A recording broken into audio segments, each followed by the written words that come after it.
चलिए जी, welcome back.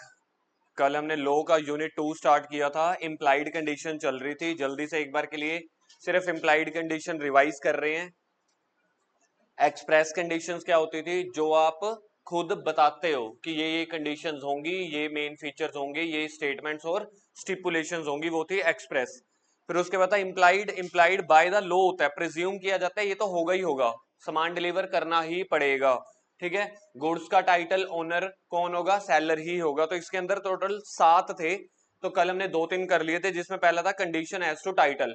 एक line में बात करेंगे, कंडीशन एज टू टाइटल का मतलब क्या था? ये one of the implied condition थी। बायर सामान खरीदते टाइम ये अज्यूम करेगा कि वो सामान सेलर का खुद का है, सेलर ओनर है तभी बेच रहा है। अगर एग्रीमेंट टू सेल होगा तो फ्यूचर में आने वाले 2-4 दिनों में जब भी सामान बेचा जाएगा तो वो सेलर के नाम पे होगा, वो तभी बेचेगा। तो ये इम्प्लाइड कंडीशन होती है जिसमें हम ये मान के चलते हैं कि ऐसा तो होना ही है, ये चीजें तो होंगी। तो जिसमें पहला क्या है? टाइटल ओनर का होगा। दूसरा हमारे पास है title by sale by description. Sale by description में क्या था? सेलर बता रहा है, डिस्क्राइब कर रहा है, डिस्क्रिप्शन दे रहा है कि इसके अंदर ये फीचर है।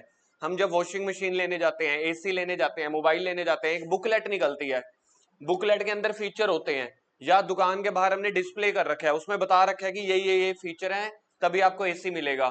तो वो वाले फीचर्स जो आपने डिस्क्राइब किए हैं, तो वो सेलर की ड्यूटी है सामान बेचते टाइम उस प्रोडक्ट में वो फीचर होने ही चाहिए। ठीक है, तो वो फीचर होंगे ही, ये बायर और सेलर मान के चलते हैं। क्यों? क्योंकि आपने डिस्क्रिप्शन दी थी। तीसरा, आपने एक सैंपल दिखाया, आपने बोला ये वाली चीज है, ये वाला मोबाइल है, एक काम करो ऐसे ही 500 पीस भेज दो। तो सैंपल के अकॉर्डिंग ही माल होना चाहिए, अगर नहीं हुआ तो सेलर की दिक्कत है, सेलर की गलती है। तो क्या इंप्लाइड कंडीशन है? अगर आप सेल बाय सैंपल कर रहे हो तो जो सैंपल दिखाया वैसा ही बल्क प्रोडक्ट होगा। बल्क मतलब जो आपने ऑर्डर दिया, एक को दिखा के बाकी 100, 500, 1000 का ऑर्डर दिया। उसके बाद है सेल। मुझे लगता है आज हमने यहां से स्टार्ट करना है। हमने कल थोड़ा सा जो काम अवॉइड किया था टॉपिक समझने के साथ साथ, पहली बार कल हमने अवॉइड किया, एग्जांपल्स हम थोड़े से अवॉइड करते चले गए थे। ठीक है, तो ये आपकी ड्यूटी है, आपको पढ़ के रखनी है एग्जांपल्स। अगर आप ये वाले एक्ट देखो, जितना पिछला हो गया है उसको छोड़ देते हैं, करंटली जितना हो रहा है घर पे जिस दिन हो रहा है उसी दिन कर लो। मैं भी ये इंप्लाइड मान के चलूंगा, एक्सप्रेस मैंने अभी कर दिया। आप लोगों को लो की दिक्कत आती है पिछले 2 महीने में, उसका सबसे बड़ा कारण एक ही है, आप सेम दिन पे नहीं पढ़ते। आप कहते हो 2-4 दिनों के बाद पढ़ेंगे, अभी मैं पिछला पढ़ रहा हूं। जब पिछला पढ़ते हो तो करंट वाला ऑटोमेटिकली पीछे हो जाता है, फिर जब फ्यूचर में करोगे वो ऑटोमेटिकली पीछे हो जाएगा। तो आप लोग पहले 4-5 दिन, एक हफ्ता, 1 महीने की आलस बना के सारी चीजें बैकलॉग में कर रहे हो। आज मैं करूंगा 15 दिन पहले वाला, 15 दिन बाद मैं करूंगा आज वाला। तो आप लोग पहले ही बैकलॉग तैयार करते हो, फिर बाद में आपको समझ में नहीं आती लो की लैंग्वेज, लो कैसे करें। करंट डे पे आप पढ़ नहीं रहे। तो सबसे बड़ा कारण ये है, जिसका लो कमजोर है, जिसको मजा नहीं आ रहा, उसका one of the biggest reason ये है, आप सेम डे पे रिवाइज ही नहीं कर रहे। तो अब ये एग्जांपल्स हैं, आज रिवाइज कर लोगे तो हो जाएंगी, 2-4 दिनों के बाद कहोगे कि इसकी बारी तो 5-6 दिनों के बाद आएगी, तो फिर देखते रहना दोबारा वीडियोस। चौथा एग्जांपल है इंप्लाइड कंडीशन का, sale by sample as well as description. आपने इस प्रोडक्ट का सैंपल भी दिया था, आपने इसके बारे में डिस्क्रिप्शन भी बताई, तो सेकंड और थर्ड पॉइंट का मिक्स हो गया। तो इसको क्या लिखेंगे? Second plus third point mix, second and third का मिक्सचर। यानी कि जब आप सेल कर रहे हो, लिखता चला जाएगा कर भाई, तेरे को बार बार बोलना पड़ता है। सेकंड है, सेकंड एंड थर्ड पॉइंट का मिक्सचर है कि जहां पे आप सेल कर रहे हो सैंपल दिखा के भी, डिस्क्रिप्शन दिखा के भी। तो ये एज्यूम किया जाएगा बायर के द्वारा कि जो सैंपल दिखाया प्रोडक्ट वैसा ही होगा, जो डिस्क्रिप्शन दी प्रोडक्ट वैसा ही होगा। अल्टीमेटली क्या इसमें कुछ नया आएगा? कुछ भी नया नहीं आएगा। क्या आपको पॉइंट समझ में आ रहा है? एक बार के लिए टॉपिक रिकॉल कर ले, टॉपिक क्या चल रहा है? इंप्लाइड कंडीशन, जिसका मतलब क्या होता है कि जब आप प्रोडक्ट खरीद रहे हो, सामने वाला प्रोडक्ट बेच रहा है, तो हम तो ये मान के चलेंगे, प्रिज्यूम वर्ड आया था सबसे पहले, अगर आपको दिखेगा पिछले पेज पे सबसे पहले वर्ड आया था प्रिज्यूम्ड बाय लॉ। कल हमने इसी को देखा था सबसे पहले, प्रिज्यूम्ड। प्रिज्यूम्ड का मतलब यही है। सर हम आज ट्यूशन आए हैं, क्यों आए हैं मेरे को बता सकते हो? इसकी मेन प्रिजम्पशन क्या होगी? इंप्लाइड चीज क्या है? पढ़ने। उसके साथ साथ ब्रेक मिल जाए, पार्टी हो जाए, फलाना हो जाए, कुछ हो जाए, लाइट चली जाए, वो तो अलग चीजें हैं। मेनली इंप्लाइड कंडीशन क्या है? ट्यूशन आए हैं पढ़ने। तो मेनली यहाँ पे इंप्लाइड कंडीशन क्या है? सैंपल मतलब इंप्लाइड कंडीशन क्या चल रही है कि यार ये तो होगा ही होगा ना, ये हम प्रिज्यूम करके चल रहे हैं। क्या कभी ऐसा होता है कि हम ट्यूशन आए, हम एज्यूम नहीं कर रहे कि हम पढ़ेंगे ही नहीं? नहीं, हम एज्यूम करके आते हैं ट्यूशन क्या करने जा रहे हैं, पढ़ने। तो यहाँ पे सेम वही है, sample by sale as well as description, where the goods are sold by sample, sample दिखा के, एज वेल एज यानी कि प्लस हो गया ये, एंड आपने डिस्क्रिप्शन भी बता दी। वो इंप्लाइड कंडीशन है कि bulk of the goods, bulk of the goods कौन सी होती है? सिंपली अगर मैं बात करूं, जो आप ऑर्डर करोगे, एक सैंपल को देख के जो आप बल्क ऑर्डर करोगे, 10 piece, 100 piece, 1000 piece, shall correspond both with the sample and description, जैसे बताया था, जैसे दिखाया था वैसा माल होना चाहिए।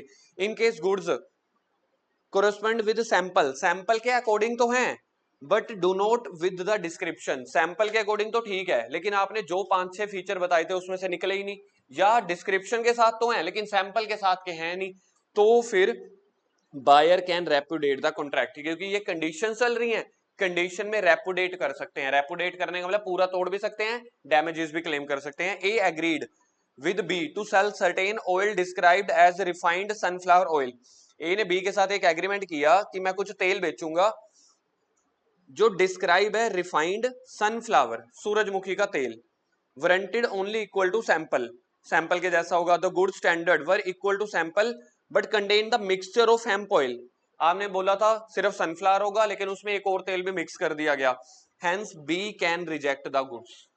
पेपर में केस स्टडीज ऐसी आएंगी, 15-15 लाइनों की बनके आएंगी। अगर आप अब जैसे इस चैप्टर के बाद में या किसी भी चैप्टर के बाद में केस स्टडीज आ रही हैं, जैसे मैं आपको अपनी वीकनेस बताता था, 5 क्वेश्चन मुझे करने हैं, मैं सबसे एंड में करता था सबसे बड़ा क्वेश्चन जो मुझे दिख रहा है, सबसे पहले क्या करता हूं, सबसे छोटा। आप इसको ओवरकम कर लेना बस। अगर कोई क्वेश्चन की लेंथ बड़ी है, मैं पहले बोल रहा हूँ सीए फाउंडेशन का लो का पेपर आएगा, अगर 25 क्वेश्चन आए तो 5 क्वेश्चन ऐसे होंगे जो 2-2 पेज के होंगे सिर्फ क्वेश्चंस, और वो 4 नंबर का बिलोंग करेगा। वहां पे जस्टिफाई या मतलब टेस्ट करोगे कि आप सीए स्टूडेंट हो के नहीं। तो इसलिए आपके पास अभी 2-3 महीने हैं, जितना हो सकता है बड़े बड़े क्वेश्चंस प्रैक्टिस करो, उसको रीड आउट करके उसकी अंडरस्टैंडिंग लेना शुरू करो, तभी मैच्योरिटी आएगी, तभी थोड़ा सा जल्दी हैंडल करोगे प्रेशर, अभी भी पेपर में भी। ठीक, तो याद रखना एग्जाम में केस स्टडी 4 लाइनों की नहीं आएगी, इतनी इतनी केस स्टडी कम से कम 15 लाइनों की, 20 लाइनों की, 12 लाइनों की ऐसे आएगी। उसके ऊपर कंट्रोल करो, यू हैव सफिशिएंट टाइम, हमारे पास अभी 60-70-80 दिन हैं पड़े, बहुत चीजें चेंज हो जाएंगी सिर्फ प्रैक्टिस के साथ। ठीक है, तो अब इस क्वेश्चन में क्या कर रहा था, बी रिजेक्ट कर सकता है। तो पेपर में केस स्टडी तो ऐसी सी आएंगी लेकिन मॉडिफाई होके आएंगी 15-15 लाइनों की। ठीक है, तो बी रिजेक्ट कर सकता है, क्यों? क्योंकि सैंपल के अकॉर्डिंग तो है बट डिस्क्रिप्शन के अकॉर्डिंग नहीं है। तो ये मेरा प्रोडक्ट सेल कौन सी है, सैंपल प्लस डिस्क्रिप्शन। अगला, कंडीशन एज टू क्वालिटी और फिटनेस, क्वालिटी और फिटनेस का मतलब होता है जो किसी और का पर्पस पूरा कर दे। क्वालिटी और फिटनेस कि हाँ भाई मेरे फिटनेस के अकॉर्डिंग प्रॉपर है कि नहीं, फिटनेस यहाँ पे वो वाली नहीं है, फिजिकल फिटनेस नहीं, यहाँ पे फिट बैठ रहा है मेरे लिए कि नहीं फिट बैठ रहा, तो ये वो चीज है। Ordinary there is no implied condition as to quality और फिटनेस ऑफ द गुड्स, ये बड़ी इंपॉर्टेंट चीज है यार, लेकिन बड़ी बेकार है, बेकार नहीं है सॉरी, बड़ी अच्छी चीज है, बेसिक चीज है। ये कह रहे हैं कि नॉर्मली कोई इंप्लाइड कंडीशन नहीं होती कि हम अगर कोई प्रोडक्ट बेच रहे हैं वो किसी पर्टिकुलर क्वालिटी या फिटनेस का होगा। दुकानदार एक माल बनाता है, वो जरूरी नहीं है एक ही बंदे का हो, अनलेस एक्सेप्शन हो सकती हैं जब ऑर्डर वाली चीजें होती हैं कि मेरे घर का नक्शा बना के दो, मिस्त्री को बोला, ठेकेदार को बोला, कॉन्ट्रैक्टर को मेरा घर बना के दो, हमने बोला मेरे लिए एक काम करो एक स्पेक्स बना दो थोड़ी ऐसी वैसी ऐसी हो, वो अलग चीजें हैं एक्सेप्शंस। आप लोगों को पहले एक्सेप्शंस में नहीं जाना होता, पहले जाना होता है जर्नल रूल में, ऑर्डिनरी रूल में, ऑर्डिनरी कोर्स की डीलिंग में, उसके बाद जाना होता है स्पेसिफिक चीज में। अब लाइन पढ़ो, ऑर्डिनरली कह रहे हैं आमतौर पर, ऑर्डिनरी का मतलब क्या होता है, आमतौर पर, there is no implied condition, ऐसी कोई भी इंप्लाइड कंडीशन नहीं होती किसी भी प्रोडक्ट की स्पेशल क्वालिटी या fitness of the good sold for any particular purpose. Normally हम दुकान पे माल लेने गए, एसी फलाना फलाना फलाना, एसी लेने गए, कपड़े लेने गए, जूते लेने गए, क्या वो किसी एक पर्टिकुलर पर्पस या पर्सन को फुलफिल कर रहा होता है? नहीं। हाँ, लेकिन कपड़ों के या जूतों के हिसाब से साइज अलग हो सकते हैं, समझ रहे हो एक बात? तो कह रहे हैं नॉर्मली कोई इंप्लाइड कंडीशन नहीं होती कि कोई प्रोडक्ट किसी पर्पस को ही पूरा करे जब तक आप उसको स्पेशल बताओ ना। अदरवाइज आप खुद सोच के देखो यार, आप एसी लेने गए, कंपनियां अलग अलग हो सकती हैं, बिल्कुल हो सकती हैं, क्या वो एसी सिर्फ एक ही बंदे के लिए बना होगा? क्या वो एसी की एक ही क्वालिटी होगी उस स्पेशल बंदे के लिए? मतलब मेरे को ज्यादा ठंड लगती है, मेरे को ज्यादा गर्मी लगती है, मैंने उसको बोला मेरे को एसी दे, सिर्फ 26 पे चलना चाहिए, क्या ऐसा होगा? नहीं, आप 26 पे चला लेना। नॉर्मली इंप्लाइड कंडीशन होती है कि जो ये बनता है जर्नल पर्पस के लिए बनता है, पर्टिकुलर पर्पस के लिए नहीं बनता। ये था इसका मतलब एक लाइन का। However condition as to reasonable fitness, लेकिन आपने मतलब आप यहाँ पे लिख लो, नहीं तो आपको ना ये वाली लाइन का मतलब बाद में समझ में नहीं आएगा। जब आप 5-7 दिनों बाद 15 दिनों बाद पढ़ोगे ना, समझ में नहीं आएगा। कोई भी सिंगल प्रोडक्ट जर्नली किसी पर्टिकुलर पर्पस के लिए नहीं होता। यहां पे सबसे इंपॉर्टेंट वर्ड पता है आपको क्या है, बता सकते हो?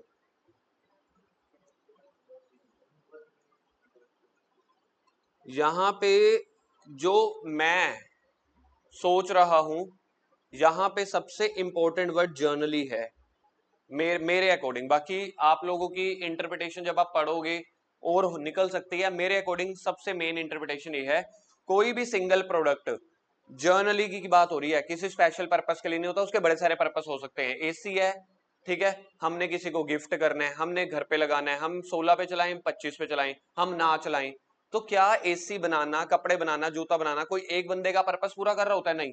जर्नली वो क्या होता है, जर्नल पर्पस पूरे कर रहा होता है कि ठीक है, उसके बाद आपको कुछ चाहिए आप वैसा यूज कर सकते हो प्रोडक्ट। लेकिन लेकिन लेकिन अगर पर्टिकुलर पर्पस के लिए नहीं है, लेकिन एक रीजनेबल पर्पस तो सबका पूरा करेगा ना। एसी ऐसा होना चाहिए जो चलना चाहिए।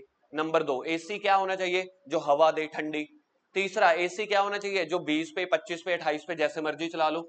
तो ये लिख रहे हैं पहली लाइन में, क्या बोला है? चाहे कोई प्रोडक्ट किसी पर्टिकुलर पर्पस की इंप्लाइड कंडीशन को पूरा नहीं करता, हाउएवर, लेकिन, हाउएवर की हिंदी क्या होती है? लेकिन। हाउएवर का मतलब क्या होता है? लेकिन या but. Condition as to reasonable fitness तो होनी चाहिए उसकी। अगर स्पेशल पर्पस नहीं है कि मेरे लिए नहीं बना, लेकिन रीजनेबल पर्पस हो, मैं सामान खरीद के गया हूं, एसी चलना चाहिए, ठंडी हवा देनी चाहिए, टेम्परेचर ऊपर नीचे होना चाहिए। For a particular purpose may be implied if the buyer, कह रहे हैं रीजनेबल पर्पस पूरा करो या पर्टिकुलर पर्पस के लिए होना चाहिए। मे बी इंप्लाइड, पर्टिकुलर पर्पस के लिए कब हो सकता है? Particular purpose may be implied तब जब बायर ने बता दिया कि भाई साहब मुझे एसी ऐसा देना जो टेम्परेचर 16 तक ले जाए। जैसे अब हमारे जो क्लासरूम में एसी लगा हुआ है वो 18 तक जाता है, लेकिन बहुत सारे एसी हैं जो 16 तक जाते हैं। आपने अगर स्पेशल बता दिया भाई मेरे को एसी वो दियो जो 18 तक नहीं 16 तक जाए, मुझे ज्यादा गर्मी लगती है, तो वहां पे तो कंडीशन इंप्लाइड हो गई, तो फिर वो तो पर्टिकुलर पर्पस पूरा करेगा ना। तो आपको ये समझना पड़ेगा, लॉ में जो पहली 2 लाइनें हैं वो जर्नल हैं, जब हाउएवर शुरू हो जाता है तो उसकी एक्सेप्शन शुरू हो जाती है। लेकिन ऐसा तो होना चाहिए, एक रीजनेबल फिटनेस होनी चाहिए। कब? किस स्पेशल पर्टिकुलर पर्पस के लिए। ऊपर लिखा पर्टिकुलर पर्पस के लिए इंप्लाइड कंडीशन नहीं होती, नीचे लिख रहे हैं लेकिन हो सकती है। अगर बायर ने पहले ही बता दिया सेलर को, buyer made known to the seller, क्या वो वाला पर्पस कि भाई एसी 16 तक चलना चाहिए, फिर बायर रिलाइड हो गया upon the skill and judgement of the seller. उसने देखा ओ जर्नल का एसी 18 तक जाता है, ब्लू स्टार का जाता है 16 तक, इसको ब्लू स्टार वाला बेचो। तो ये पर्टिकुलर पर्पस में इंप्लाइड कंडीशन कब मानी जाएगी? 2 कंडीशंस हैं, जब बायर ने सेलर को बता दिया कि भाई ये वाला मेरा पर्टिकुलर पर्पस है, एसी की ठंडी हवा चाहिए लेकिन 16 तक। दूसरा, फिर सेलर अपने हिसाब से देख रहा है मैं ब्लू स्टार का बेचूं, डेकिन का बेचूं या जो भी है, तो बायर ने रिलाई किया, विश्वास किया किसकी? स्किल और जजमेंट के? सेलर के। एंड द सेलर, तीसरी condition, ordinary been dealing in the goods, Jethalal उसी प्रोडक्ट में डील करता है। 3 कंडीशन क्या किसी को समझ में आई है? पॉइंट में नहीं लिखी हुई, पैराग्राफ में लिखी हुई है। अनु बता सकते हो?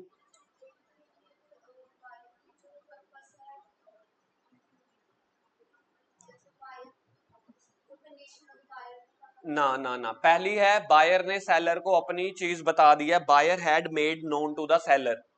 दूसरा, वो रिलाई कर रहा है skill and judgement of seller. तीसरा, सेलर उसी प्रोडक्ट में डील करता है। अगर ये 3 कंडीशंस हैं, ठीक है, अगर ये 3 कंडीशंस हैं तो इंप्लाइड कंडीशन पर्टिकुलर पर्पस के लिए हो सकती है। नॉर्मल बात करते हैं, इंप्लाइड कंडीशन नहीं होती किसी पर्टिकुलर पर्पस के लिए, कोई प्रोडक्ट क्वालिटी किसी एक पर्टिकुलर पर्पस के लिए नहीं होता।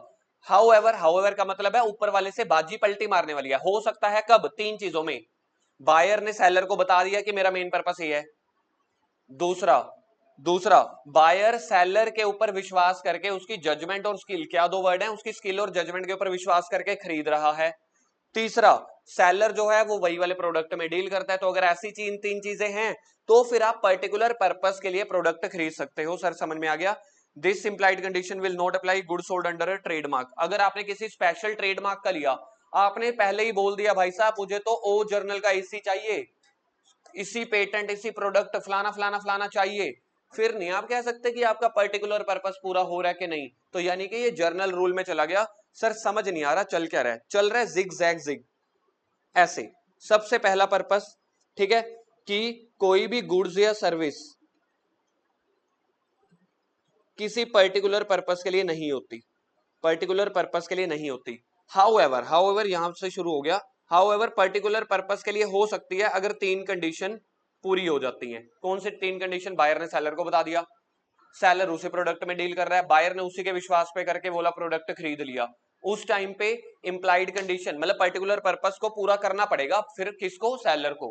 क्यों? क्योंकि बायर ने बता दिया ना अपना पर्पस।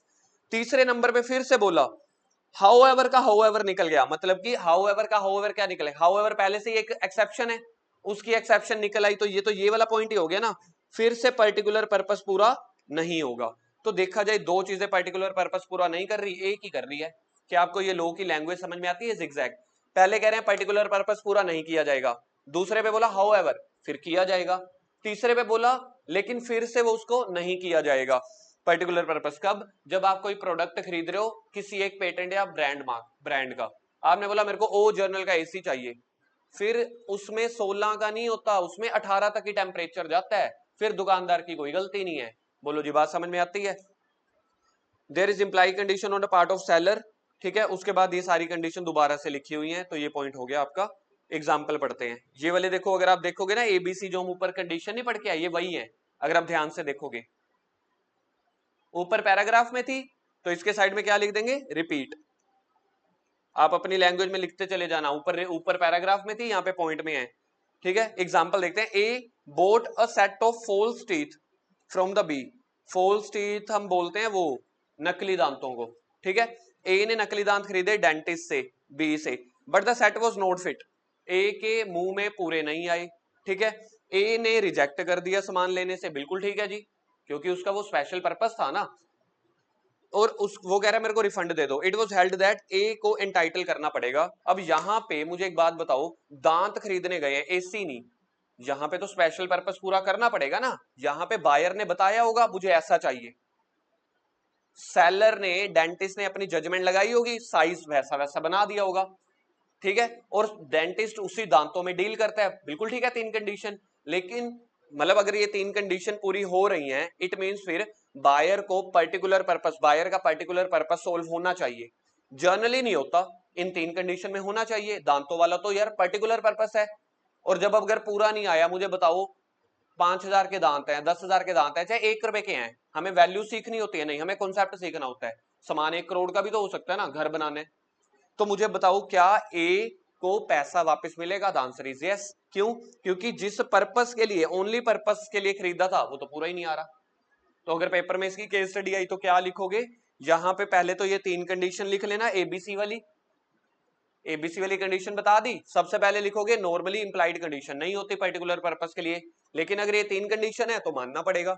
फिर ए ने ऐसे ऐसे सामान सप्लाई किया, उसके पर्टिकुलर पर्पस को पूरा नहीं कर रहा, hence A can reject the goods and claim the damages from the dentist. बोलो जी केस स्टडी समझ में आई? बड़ी इजी थी। अगली case study. A went to B shop, asked married sewing machine, एक मशीन दे दो। बी ने दे दी सेम, ए ने पैसा भी दे दिया, A paid the price. A ने रिलाइड किया trademark of the machine rather than the skill and judgement. अब मेरे को एक बात बताओ, उसकी जजमेंट पे हमने विश्वास ही नहीं किया, हमने ट्रेडमार्क पे विश्वास किया। In this case there is no implied condition at the fitness. भाई तुमने मांगा था ना इस ब्रांड का, जब मैं तेरे को कह रहा था मैं अपने हिसाब से तेरे को बढ़िया दे देता हूं, बायर कहता नहीं मेरे को यही ब्रांड का चाहिए। जब यही ब्रांड का चाहिए तो मुझे बताओ क्या सेलर जिम्मेवार होगा? इसका आंसर पढ़ के देखते हैं। तो कोई भी इंप्लाइड कंडीशन नहीं है। As to fitness of the machine for the buyer particular purpose. यार तेरा पर्पस पूरा करे ना करे मुझे क्या पता, तूने ब्रांड मांगा, पेटेंट मांगा, मैंने दे दिया। 6 कंडीशन एज टू मर्चेंटेबिलिटी, ये मैंने कल करा लिया था। कह रहे हैं टॉपिक क्या चल रहा है एक बार के लिए रिकॉल कराओगे जल्दी? इम्प्लाइड कंडीशन का मीनिंग क्या है? ये तो होना ही चाहिए, ऐसा ही होना चाहिए। प्रोडक्ट बेच रहे हो तो ये चीजें होनी चाहिए, जिसमें पहला क्या होना चाहिए, आप खुद इसके टाइटल मालिक होने चाहिए, सैंपल डिस्क्रिप्शन जैसा दिखाया वैसा होना चाहिए। ठीक है, अभी लास्ट कौन सी पढ़ी हमने? फिटनेस, क्वालिटी फिटनेस वाली होनी चाहिए अगर पर्टिकुलर पर्पस है, नहीं तो नहीं। अगला मर्चेंटेबिलिटी, जो सामान बेच रहे हो वो मर्चेंटाइबल होना चाहिए। सेलेबल यानी कि यूजेबल। कल मर्चेंटेबिलिटी का मतलब क्या लिखा था? वो सेलेबल होना चाहिए, यूजेबल होना चाहिए, सही होना चाहिए। अगर कोई प्रोडक्ट मर्चेंटेबल ही नहीं है तो बायर मना कर देगा। मतलब आप नॉर्मली, यार मेरे को एक बात बताओ, आपने एसी खरीदा, आपने बोला यार मेरे को ये एसी पसंद है, डिस्प्ले पे लगा हुआ था, एक काम करो रेडी वाले को भेजो, 200 रुपए किराया लेगा, मेरे घर तक पहुंचा दो। आप क्या एज्यूम करके चलते हो कि जो वो प्रोडक्ट होगा मर्चेंटेबल होगा ना? मर्चेंटेबल मतलब घर जाओगे तो यूज होना चाहिए, ठीक होना चाहिए। Where the goods are bought by the description from the seller. Seller ने दिखा दिया, देखो जी ये एसी लगे हुए हैं 10-15, आपने पसंद कर लिया। Who deals in the goods of that description? जैसे सेलर ने बताया था आपने एसी पसंद कर लिया, चाहे वो दुकानदार मैन्युफैक्चरर है चाहे नहीं है। मुझे बताओ जेठालाल जो एसी बेच रहा है वो मैन्युफैक्चरर है? क्या है? सेलर है, यानी कि ट्रेडर है। क्या है? ट्रेडर है। तो क्या इससे ये पड़ेगा जेठालाल समझ लो एसी खराब भेज देता है या जो भी है, वो ये कहेगा मैंने थोड़ी बनाया है? नहीं जी, जब आपने डिस्क्रिप्शन दी तो आपकी ड्यूटी है मुझे तो सही प्रोडक्ट भेजो, दैट इज मर्चेंटेबल। ठीक है जी। There is implied condition goods shall be merchantable quality. मुझे नहीं लगता कि बहुत ज्यादा टेक्निकल था, सिर्फ एक वर्ड टेक्निकल है मर्चेंटेबल। अदरवाइज इसका सिंपल बेसिक मीनिंग क्या है बोलोगे एक बार के लिए? गुड्स सही होनी चाहिए, गुड्स सही होनी चाहिए। There are two requirement for the condition.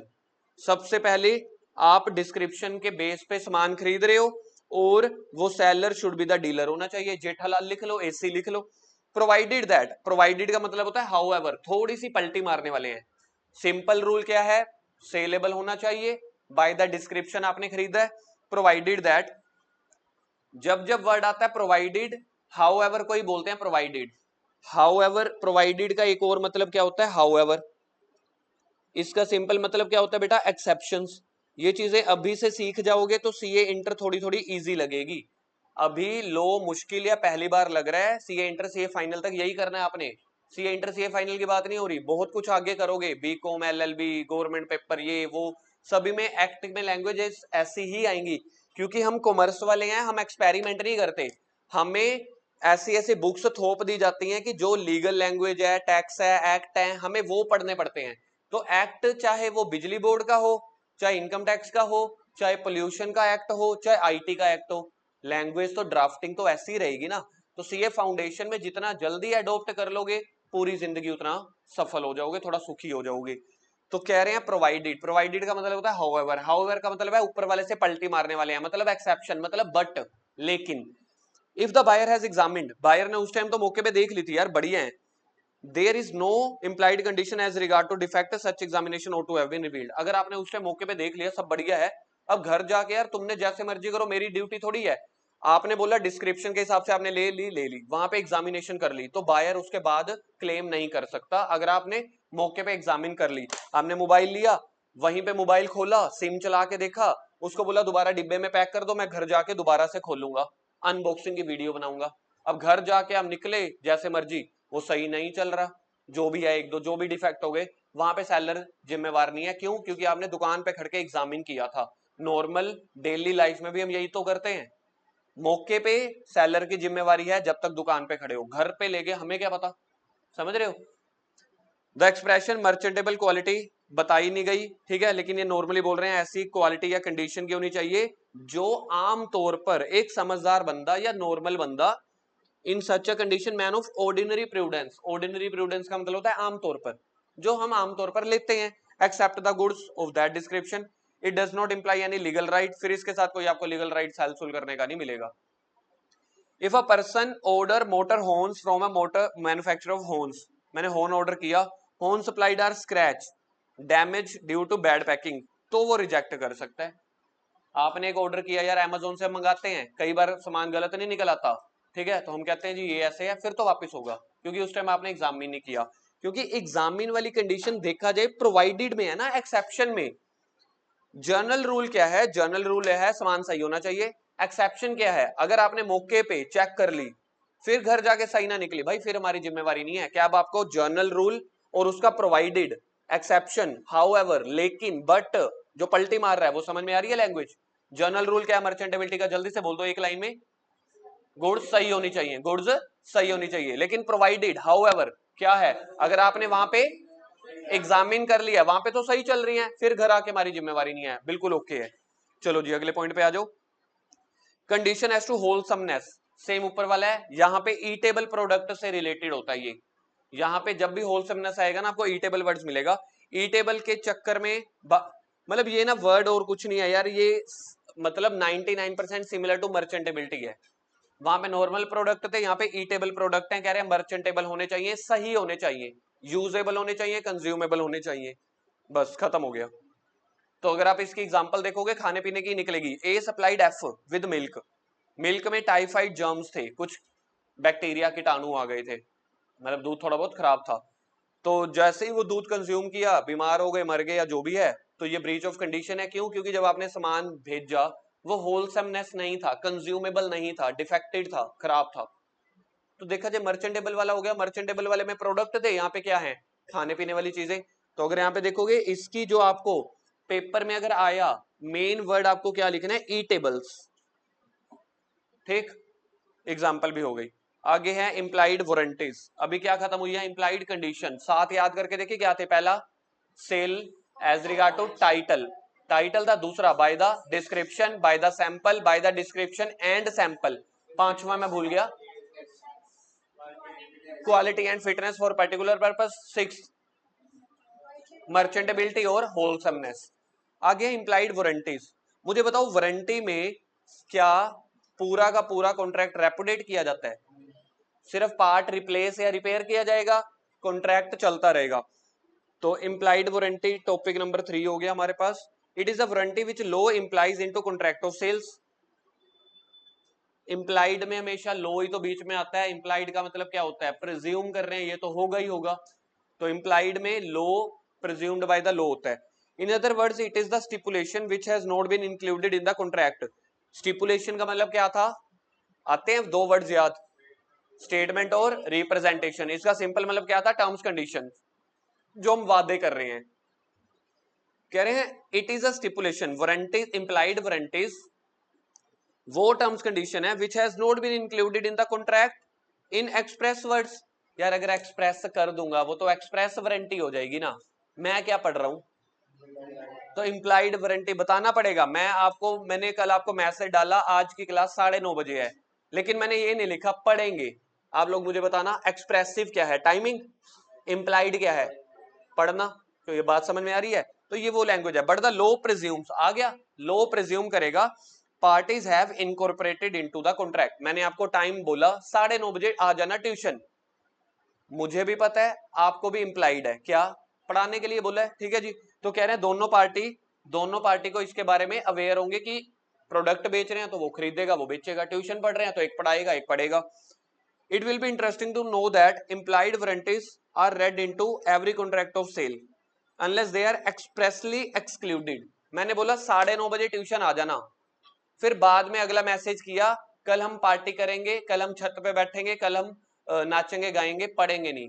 तो मैंने क्या किया? इंप्लाइड चीज को एक्सप्रेस चीज से रिप्लेस कर दिया। ट्यूशन 10 बजे आ जाना, इसको बोलते हैं इंप्लाइड, और हम पढ़ेंगे। लेकिन मैंने एक्सप्रेसली अगर बोल दिया कि कल पढ़ाई नहीं होगी, कल पार्टी होगी। ये लाइन पढ़ के देखो अब। It will be interesting to know that implied warranties are read into every contract of sale. Normally implied warranties सारे contract में रहती हैं unless they are expressly excluded by the express agreement. लेकिन अगर आपने बोल दिया भाई साहब इस वाले में ये कंडीशन मत डालना, वो तो आपने बता ही दिया। जब बता दिया तो एक्सप्रेस चीज ज्यादा चलेगी ना, सोच के देखना। एक्सप्रेस चीज ज्यादा चलनी चाहिए कि इंप्लाइड। आपकी मैच्योरिटी क्या कहती है? सेकंड लास्ट लो पे है। एक्सप्रेस चीजें ज्यादा चलनी चाहिए कि इंप्लाइड? क्योंकि एक्सप्रेस में तो आप खुद बताते हो, वहां पे तो आप एक स्पीकर लेके आते हो, माइक लेके आते हो, ऐसा ऐसा होएगा। तो खुद मेरे को बताओ, जब आपने एक्सप्रेसिव वाले में तो टर्म्स कंडीशन बताई, लिख दी, सामने वाले को कानों में, ठीक है, बता दी, तो क्या implied will prevail? No, express will prevail over the implied. ठीक है जी। दे में ऑल्सो बी एक्सक्लूडेड। ठीक है, तो कुछ आप उसको एक्सक्लूड कर सकते हो, कोई भी अपने इम्प्लाइड वारंटीज वगैरह को। Implied warranty 4, 1 2 3 4।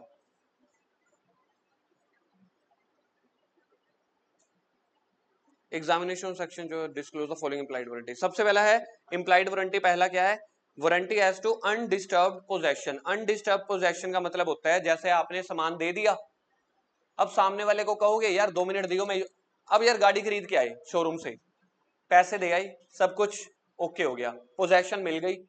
ठीक है, 2 दिन के बाद गाड़ी वाला आया, शोरूम वाला आया, कहता 2 मिनट यार गाड़ी दिखाना, मेरे पास ना एक नया कस्टमर आया हुआ है, उसको दिखानी है। आपने चलो दे दी। एक हफ्ते बाद फिर आ गया, कहते आना एक मोहतरमा आई हुई है, उसने गाड़ी की टेस्ट ड्राइव लेनी है। मुझे एक बात बताओ, क्या ऐसी पोजेशन आप दोगे जो बार बार डिस्टर्ब होगी? तो अनडिस्टर्ब का मतलब यहाँ पे वो वाला डिस्टर्बेंस नहीं है कि यार मेरे को तो डिस्टर्बेंस हो रही है, उन्होंने वोकैबुलरी अनडिस्टर्ब उठा दी। सिंपल मतलब है जो आप गाड़ी भेज रहे हो, प्रोडक्ट भेज रहे हो, नॉर्मल उसके पोजेशन में रहनी चाहिए, बीच में उसको तंग नहीं करना आपने, चाहे उससे वापस मांग के, चाहे डिफॉल्ट करके, या जो भी है। कह रहे हैं इंप्लाइड वारंटी ये होती है, buyer shall have and enjoy the quiet possession of the goods. आपने बायर को भेज दिया, अब वो अपना मोबाइल यूज करे, उसकी मर्जी, गाड़ी जैसे मर्जी चलाए। समझ में आ रही है?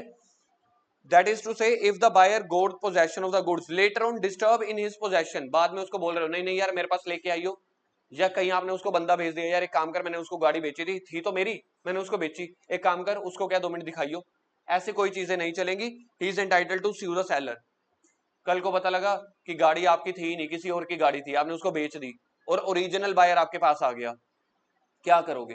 तो आपके पास क्या ये क्वाइट पोजेशन पहुंची? नहीं, आपके पास ये डिस्टर्ब्ड पोजेशन पहुंची है। ठीक है सर, सिंपल मतलब क्या है यार, जो सामान बेचा है वो सही होना चाहिए, बस बात खत्म। ठीक, आपका खुद का होना चाहिए। Example, X buys a laptop from the Y after the purchase, X purchase a laptop from the Y. ठीक है जी, वाई यहाँ पे है, वाई ने एक्स को लैपटॉप बेचा है। देखो जी, आपकी अपनी मर्जी होती है, मेरी अपनी मर्जी होती है। मैं जब से पढ़ रहा हूँ पिछले 5 10 15 साल से, मैं ऐसे डायग्राम से पढ़ता हूँ, तो आप लोग भी ऐसे थोड़े थोड़े डायग्राम्स बनाते रहा करो, थोड़ा सा पिक्चर इमेजिनेशन थोड़ा सा ज्यादा हो जाती है, अच्छी सी हो जाती है। तो एक्स ने लैपटॉप खरीदा वाई से, उसके बाद एक्स ने स्पेंड की some money on the repair, repair करा लिया उसको, लैमिनेशन करा लिया, नई नई चीजें थोड़ी सी एड ऑन करा ली, और कुछ टाइम के लिए यूज किया। Unknown to the parties it turns out to be the laptop was stolen, चोरी का लैपटॉप था, वो टेकन फ्रॉम द एक्स और deliver to the rightful owner. बात समझ में आई? वाई ने लैपटॉप या बाइक बेची, बाद में पता चला चोरी की थी, तो जिसके पास पाई गई मौके पे, आप इसको गाड़ी समझो, ट्रक समझो, जब बाहर खड़ा है, तो मैं तो एक्स की पोजेशन से ही वापस लेके जाऊंगा। पुलिस आई तो पुलिस, सामान किसके पास पड़ा है यार, मुझे आप खुद बताना, बायर के पास पड़ा है, तो कहां से वापस जाएगा? बायर से। तो राइटफुल ओनर के पास पहुंचा दिया पुलिस ने, ABCD जिसने भी। फिर उसके बाद वाई हेल्ड रिस्पॉन्सिबल, बिल्कुल ठीक है जी, सामान चोरी का था, एक्स कहेगा मुझे नहीं पता, पुलिस वाले आए मेरे से तो ले गए, ओरिजिनल मालिक आया मुझसे ले गया, मैं वाई से दोबारा पैसे वापस लूंगा, बात खत्म। बिल्कुल ओके है, कोई ज्यादा टेक्निकल था ही नहीं। दूसरा है वारंटी, पहला क्या ये खत्म हुआ है, वारंटी किस चीज की, हेडिंग पढ़ो, अनडिस्टर्ब पोजेशन की। जो आप सामान बेचोगे अनडिस्टर्ब पोजेशन होना चाहिए, सेलर के पास, बायर के पास पहुंच जाना चाहिए। Non existence of encumbrance, encumbrance का मतलब होता है कुछ चार्ज, गिरवी, कोई ऑब्स्टेकल, ऑब्स्टेकल समझते हो ना, कोई बीच में मतलब रोक टोक नहीं होनी चाहिए। तो जो भी आप प्रोडक्ट बेच रहे हो, वो किसी चीज के, किसी के पास गिरवी नहीं होना चाहिए, कोई उसके बीच में ऑब्स्टेकल्स नहीं होनी चाहिए, कोई रोक रुकावट नहीं होनी चाहिए। कल को आपने सामान बेच दिया, ठीक है, सीधा एग्जांपल से पढ़ लो, समझ में आ जाएगा। ए ने कार प्लेज करी सी को, मैं यहाँ पे डायग्राम बनाऊंगा, A C, ए ने कार प्लेज करी है, प्लेज का मतलब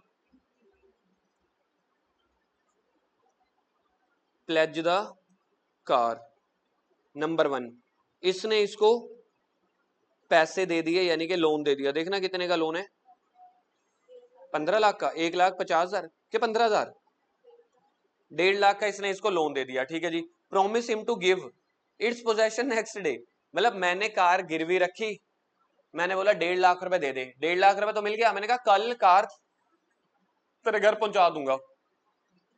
ए देन, ए कौन था जिसने कार प्लेज करी है? गिवर।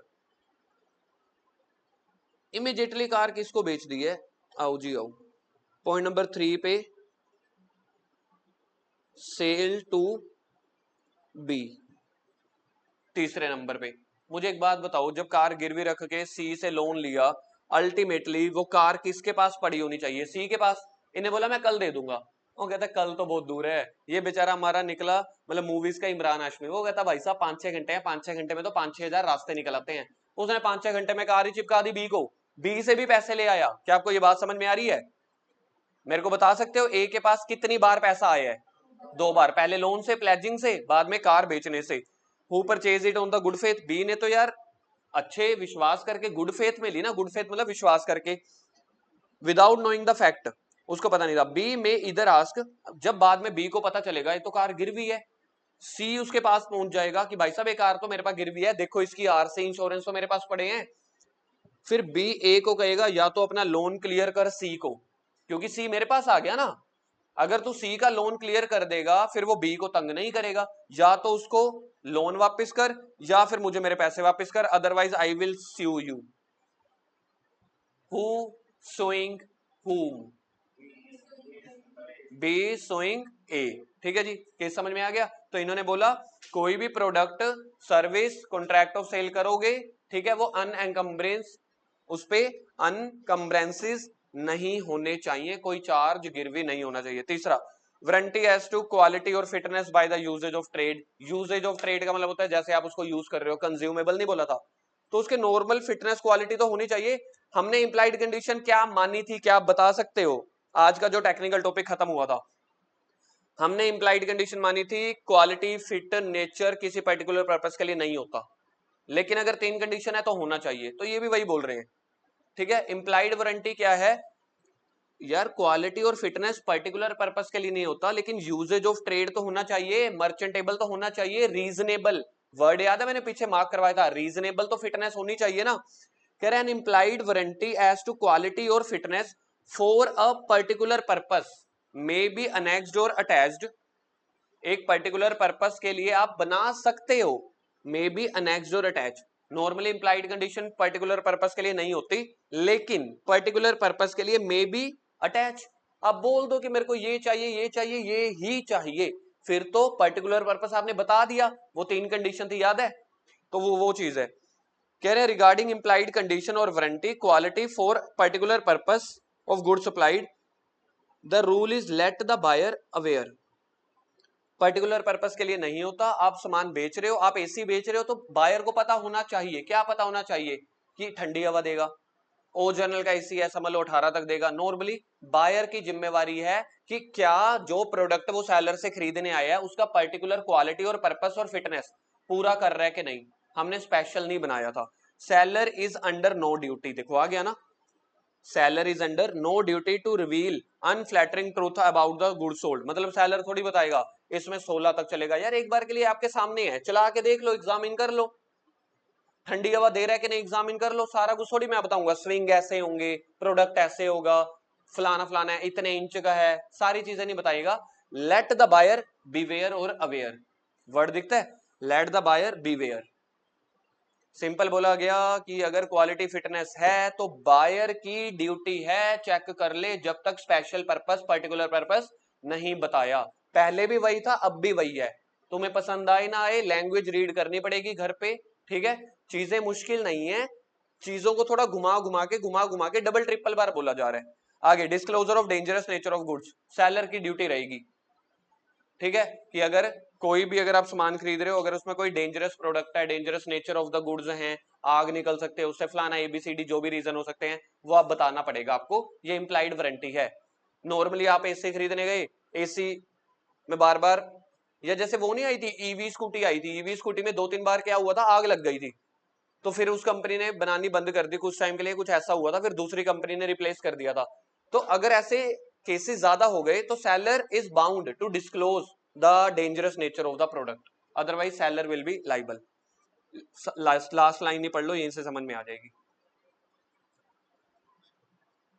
क्योंकि अगर आपके प्रोडक्ट में नेचर नहीं है, सिंपल नेचर फिटनेस नहीं है, आपको लग रहा है थोड़ा थोड़ा ऐसा हो सकता है, तो बेचते टाइम पहले ही बता दो ये भाई मैं पहले बता रहा हूँ, ये जो आप फोन लेके जा रहे हो इसमें नेटवर्क आते जाते हैं, सस्ते के चक्कर में लोगे, मेरी ड्यूटी नहीं है, ठीक है। लेकिन अगर आपने नहीं बताया लेटेंट और हिडन अगर आपने रखा इस चीज को, फिर सेलर बाउंड होएगा, ठीक है जी। आगे आ गया caveat emptor let the buyer aware, aware ना लिखो, बीवेयर ही लिखो, मेरा तो अवेयर लिखता होता था अपने ना, let the buyer beware and aware, यानी कि सिंपली बायर इज रिस्पॉन्सिबल। अगर इसकी एक्सेप्शन हुई तो मुझे आप बता सकते हो क्या होगा? एक्सेप्शंस में डेंजरस नहीं बेटा, ऊपर बायर रिस्पॉन्सिबल है तो एक्सेप्शंस में कौन रिस्पॉन्सिबल होगा? Seller is responsible. अगर कोई टॉपिक होता है जिसका मीनिंग बताया गया होता है, उसकी एक्सेप्शन या हाउ एवर में उसका उल्टा हो जाएगा। तो कैविएट एम्प्टर का मेन मीनिंग क्या होता है? Let the buyer beware and aware.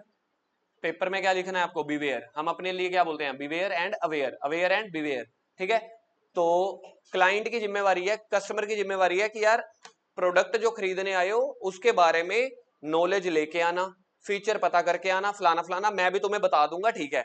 लेकिन तुम कहो कि भाई साहब घर आके चला के जाऊंगा, ठीक है, घर आके मैं इसी कहूंगा बोलो मालिक 18 पे चला दूं, हे मालिक रिमोट कहां पे रखूं, ऐसा तो नहीं होगा ना, ठीक है। लेकिन इन केस कुछ कुछ अगर ऐसी एक्सेप्शंस आ गई, जैसे वही था डेंजरस प्रोडक्ट है, तो कौन रिस्पॉन्सिबल होगा? Seller.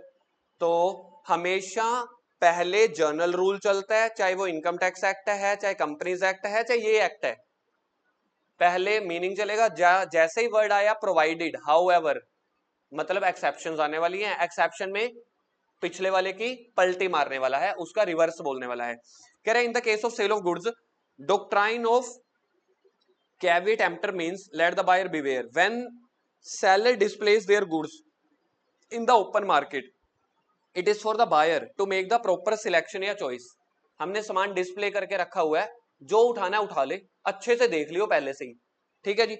If the goods turn out to be defective, बाद में अगर गुड डिफेक्टिव हो गई, he can not hold the seller liable. बस ये याद रखना, आप कपड़े लेने गए, आपने कपड़े पसंद किए, शोरूम में गए, कपड़े डिस्प्ले हो रखे थे, कोब में, ओक्टेव में, रिबोक में, नाइकी में, जहां पे भी, जूते कपड़े आपने अच्छे से चेक कर लिए, चेक करके फिर खरीदना, बाद में मुझे मत कहना।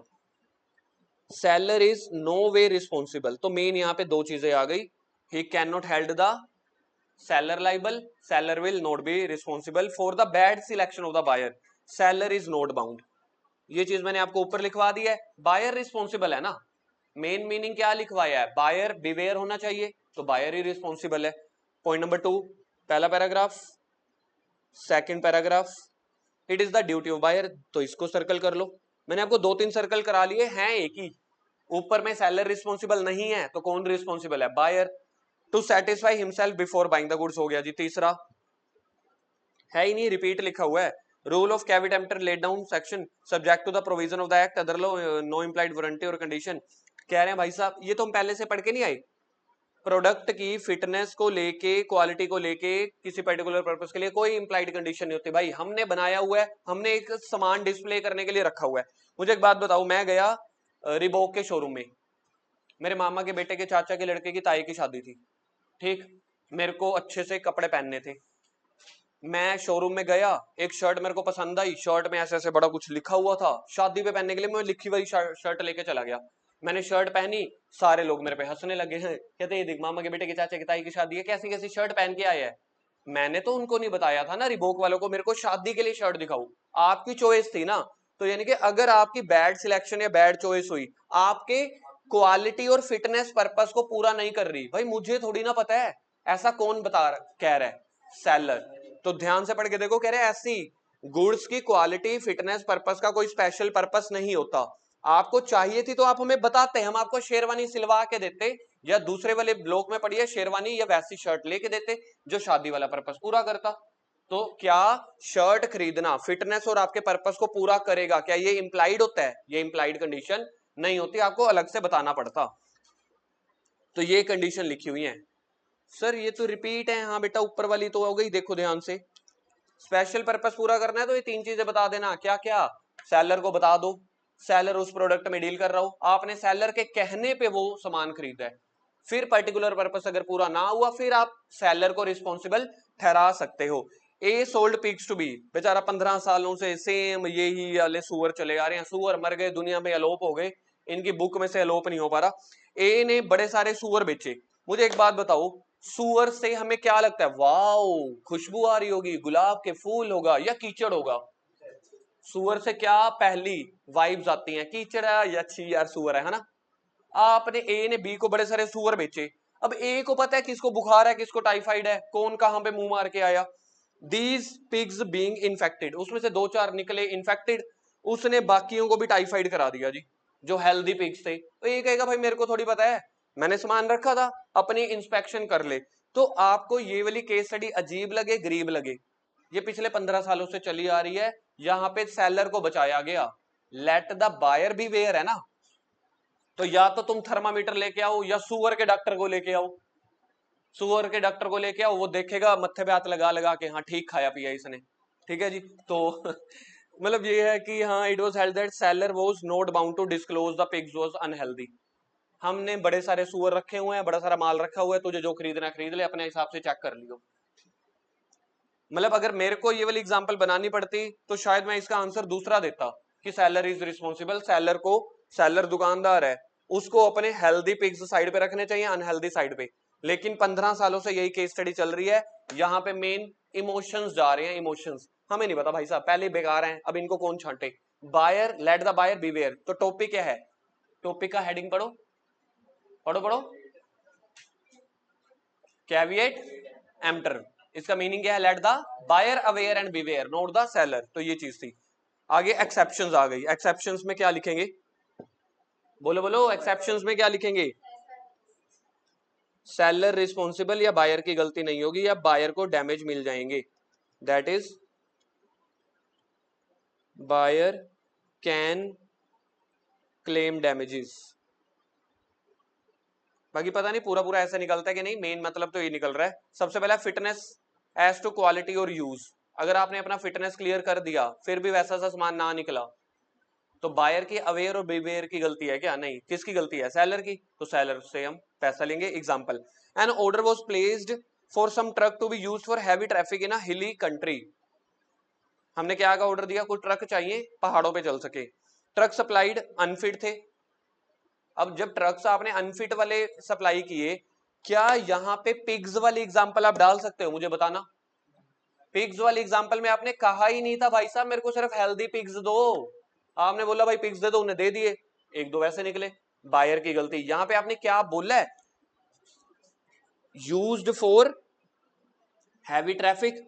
तो क्या ये पर्टिकुलर पर्पस है कि जर्नल पर्पस है? तो लिखो दैट इज पर्टिकुलर पर्पस। जल्दी से बता दो, एक लाइन में कंक्लूजन बता दो, पर्टिकुलर पर्पस के लिए कौन जिम्मेवार रहेगा? ठीक है जी, आपको बात समझ में आ गई। इसके बाद ना ये 2-3 वो हैं, केस स्टडीज हैं। एक केस स्टडी ये है, एक केस स्टडी ये है। मैं अभी नहीं कराना चाह रहा है इसी पे बेस, आपको ये सेल्फ रीड करनी है। कुछ कुछ चीजें ना अपने आप करो यार, थोड़ा सा दिमाग खराब होएगा, मत्था मारोगे ना तो थोड़ा सा जल्दी हैंडल करोगे टफ चीजों को भी, ठीक है? तो ये अपने आप करना। अगली क्लास में डाउट होंगे तो मैं लूंगा इस वाले को। 2 केस स्टडी हैं, प्रीस्ट वर्सेस लास्ट और Bombay Burma Trading Corporation versus Aga Mohammad. ठीक है जी, ये 2 केस स्टडीज हैं। तीसरा सेकंड आ गया। हम पढ़ क्या रहे हैं? Caveat emptor, caveat emptor. कौन अवेयर और बीवेयर? बायर। एक्सेप्शन में सेलर। पहला क्वालिटी और यूज वैसा नहीं दिया तो सेलर रिस्पॉन्सिबल। दूसरा रिपीट आने वाले हैं, अंडर द पेटेंट और ब्रांड नेम। अगर आप प्रॉपर ब्रांड नेम के अकॉर्डिंग अपना माल बेच रहे हो तो वहां पे आप लाइबल होगे, अगर उसका पर्पस पूरा ना हुआ, अगर वो पर्पस भी साथ साथ बता रहा है। In case where are goods are patent name और ब्रांड नेम, हमने बता दिया भाई साहब हमारा पेटेंट ये है, ब्रांड ये है, ये ऐसे ऐसी चीजों को पूरा करेगा। अगर पूरा नहीं किया आपके पेटेंट और ब्रांड नेम ने तो सेलर रिस्पॉन्सिबल है। भाई साहब मेरे को तो बताओ क्यों? क्योंकि मैंने उसी पर्टिकुलर ब्रांड नेम के ही नाम पे लिया वो चीज। यहां पे सेलर को रिस्पॉन्सिबल बना रहे हैं अगर आपका ब्रांड उन कंडीशन को पूरा नहीं कर रहा। गुड सोल्ड बाय डिस्क्रिप्शन, आपकी डिस्क्रिप्शन को मान के मैंने माल खरीदा, माल वैसा नहीं निकला, कौन responsible? Seller. Goods of merchantable quality, अगर मर्चेंटेबल क्वालिटी नहीं निकली, कौन रिस्पॉन्सिबल? सेलर। सैंपल के अकॉर्डिंग नहीं निकली, सेलर। सैंपल और डिस्क्रिप्शन के अकॉर्डिंग नहीं निकली, seller. Trade usages consumable form में नहीं निकली, जिस चीज का काम है वो वाला काम ही नहीं कर रहा। ट्रेड यूजेज का मतलब क्या होता है? जो नॉर्मल कल्चर चला आ रहा है, आप सामान बेच रहे हो, इसका पर्पस क्या होता है? यही चीज होता है। अब मेरे को एक बात बताओ, गेहूं जो होती है किस में भरनी पड़ती है? बोरी में। मेन बोरी का पर्पस बंदे पैक करना है कि गेहूं पैक करना है? अब अगर उसमें आप लोगों ने 2 छेद बनाए हुए हैं तो हमने टांगे के लिए छेद बनाए हुए हैं, इसमें लेग्स जाएंगी, तो यहाँ पे तो कणक सारी की सारी क्या होगी? गेहूं नीचे निकल जाएगी। तो कई चीजें उस पर्पस, उस ट्रेड यूजेज के लिए होती है। नहीं हुई तो क्या करना पड़ेगा? चार्जर किस लिए होता है? फोन चार्ज करने के लिए। अगर आपका वो चार्जर फोन चार्ज ही ना करे तो मतलब कौन रिस्पॉन्सिबल होगा? Seller. Seller actively conceal a defect, अगर वो किसी प्रोडक्ट के अंदर कोई डिफेक्ट है, शर्ट में डिफेक्ट है, जूतों में छेद रखा हुआ है, सोल गलत लगाई हुई है, ABCD जो भी है, कौन रिस्पॉन्सिबल होगा? सेलर। डिफेक्ट का उसको पता ही नहीं था, उस टाइम मौके पे उसने क्या किया? हाइड कर दिया। बाद में जब हम यूज करने लगे हमने देखा है तो खराब चल रहा है। ठीक है जी, तो ये सब चीजें, इसमें कौन रिस्पॉन्सिबल होगा? सेलर। तो इसी के साथ आपका यूनिट खत्म होता है। Okay, ta-ta, bye bye.